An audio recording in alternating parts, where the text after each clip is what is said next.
Today brought a catastrophic event. My designated comfort zone has been removed. I approached my lower-level observation quadrant and immediately sensed a disturbance in the geometry. Something was wrong. The air felt wider. The acoustics were suspicious. My whiskers detected absence. The black leather throne, my primary dust-collecting territorial perimeter, is gone. Not moved, not rotated, gone. I conducted an initial inspection.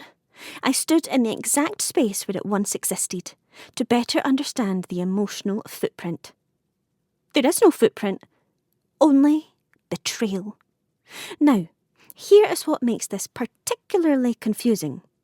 The neighbours place furniture at the curb, and it is adopted within minutes, swooped up, celebrated, given a second life. Our furniture? It remains.